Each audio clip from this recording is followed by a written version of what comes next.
तो दोस्तों, इस वक्त जब मैं आपसे बात कर रहा हूं, दुनिया के एक दूसरे कोने में अमेरिका के नेतृत्व में 10 देशों की सेना एक देश की तरफ आगे बढ़ रही है और उस देश के नागरिक थर-थर कांप रहे हैं क्योंकि अमेरिका का इरादा उस देश में भयानक तबाही मचाने का है। क्योंकि इस देश ने न सिर्फ अमेरिका बल्कि इजराइल के साथ साथ पूरी दुनिया की नाक में दम कर दिया है और इसीलिए पूरी दुनिया के देश अमेरिका के इस जंगी बेड़े का समर्थन कर रहे हैं क्योंकि इससे सबको फायदा है, चाहे भारत हो, चीन हो, रूस हो, सबको बेनिफिट मिलने वाला है क्योंकि इस अकेले देश ने पूरी दुनिया के हर एक देश को भयानक नुकसान पहुंचाया है पिछले कुछ हफ्तों में। इसीलिए सब देश इस अकेले देश का इलाज जल्द से जल्द चाहते हैं। लेकिन इस 10 देशों के जंगी बेड़े में कौन कौन देश शामिल हैं और कौन कौन देशों को इससे फायदा मिलेगा, कैसे मिलेगा, वो मैं आपको बाद में बताऊंगा। सबसे पहले कारण जान लीजिए कि क्यों अमेरिका ने ये कदम उठाया है। तो दोस्तों, इसका कारण है अब से कुछ हफ्ते पहले हुई घटना। आपको याद ही होगा कि इजराइल और हमास के बीच में युद्ध शुरू होने के कम से कम 20 दिनों के बाद यमन के अंदर जो हूती विद्रोही हैं, जो लोग नहीं जानते उन्हें थोड़ा एक्सप्लेन कर दूं। दरअसल यमन देश, स्क्रीन पर आप इसका मैप देखिए, ये सऊदी अरब के साथ अपनी सीमा साझा करता है, साथ ही ओमान के साथ भी।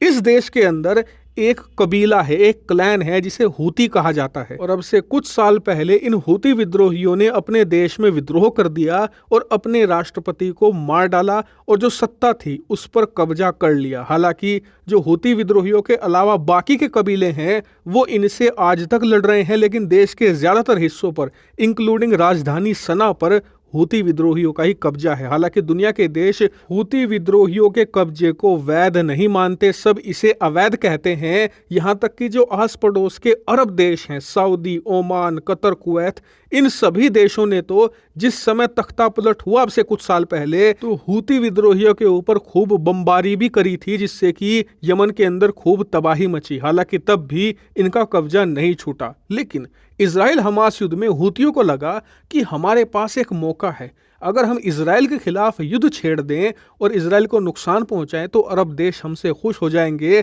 और हमें वैधता दे देंगे और यमन के ऊपर जो हमारा कब्जा है उसे भी मान लेंगे और उसके बाद धीरे धीरे बाकी के देश भी हमें ही असली हकदार मानेंगे यमन का। और इसीलिए पिछले 1 महीने से ये इजराइल के ऊपर बैलिस्टिक मिसाइल दाग रहे हैं। हालांकि आप कहोगे कि एक कबीले के पास बैलिस्टिक मिसाइलें कहाँ से आई, तो जिस वक्त इन्होंने विद्रोह किया था तो यमन की सेना हार गई थी और यमन की सेना के पास जो बैलिस्टिक मिसाइल थी, जो हेलीकॉप्टर थे, लड़ाकू विमान थे, उन पर भी इनका ही कब्जा हो गया था। तो यमन की सेना के हथियारों का इस्तेमाल ये कर रहे हैं और इजराइल के ऊपर बैलिस्टिक मिसाइल दाग रहे हैं। इसके अलावा ईरान भी इन्हें समय समय पर हथियार प्रोवाइड कराकर इन्हें मजबूत कर रहा है। तो खैर, इन हथियारों से अभी तक इजराइल को कुछ खास नुकसान नहीं पहुंचा, इसीलिए इन्होंने दूसरे तरीके से इजराइल को नुकसान पहुंचाने की कोशिश करी। वो कैसे, मैं आपको स्क्रीन पर दिखाता हूं। दरअसल जो ये छोटा सा इलाका है ना, ये यमन और जो इरित्रिया है और साथ ही जिबूती, इन 3 देशों के बीच में स्थित है और इस छोटे से इलाके को कहा जाता है मंदाब स्ट्रेट। और ये इलाका पूरी दुनिया के लिए खास है क्योंकि इसी इलाके से पूरी दुनिया का करीबन 45% से ज़्यादा व्यापार होता है। यानी कि दुनिया भर के देश एक दूसरे को जो सामान बेचते हैं, खरीदते हैं, वो सब यहीं से होते हुए आगे बढ़ता है। फिर इजिप्ट की जो सुएज कैनाल है वहाँ से होते हुए यूरोप पहुँचता है और यूरोप को कोई भी सामान पूरे एशिया में भेजना है तो इसी स्टेट से भेजा जाता है। इसीलिए ये हद से ज़्यादा महत्वपूर्ण है और इसी का फ़ायदा हूतियों ने उठाया। दरअसल इनके पास से जो भी शिप जाती है इन्हें उसका पता रहता है क्योंकि हर शिप पर हर देश का झंडा लगा रहता है और कुछ इनके पास डाटा भी उपलब्ध है कि किस शिप के अंदर किस देश का क्रू है, किस देश का सामान आ रहा है, जा रहा है। तो इसीलिए इन्होंने उन शिप्स को निशाना बनाना शुरू कर दिया जो इजराइल सामान लेकर जा रही थी या इजराइल से सामान लेकर आ रही थी। या फिर अगर कोई शिपिंग कंपनी ऐसी है जिसमें इजराइल का मालिक है, इजराइल के मालिक की हिस्सेदारी है, भले ही वो शिप मान लीजिए इटली जा रही हो, भारत जा रही हो, चीन जा रही हो, इन्हें फर्क नहीं पड़ता। बस इनका टारगेट ये था कि जो सामान ढोने वाली शिप है उसका मालिक इजरायली होना चाहिए। उसके बाद ये क्या कर रहे थे, या तो उस पर मिसाइलों से हमला कर रहे थे या फिर उन शिप को पकड़कर अपने देश में ला रहे थे, यानी कि यमन के अंदर ले जा रहे थे। और ये बहुत ही ज़्यादा बुरी बात थी, ना सिर्फ इजराइल के लिए बल्कि पूरी दुनिया के लिए, क्योंकि इसका असर ये हुआ कि दुनिया की कम से कम 15 शिपिंग कंपनियों ने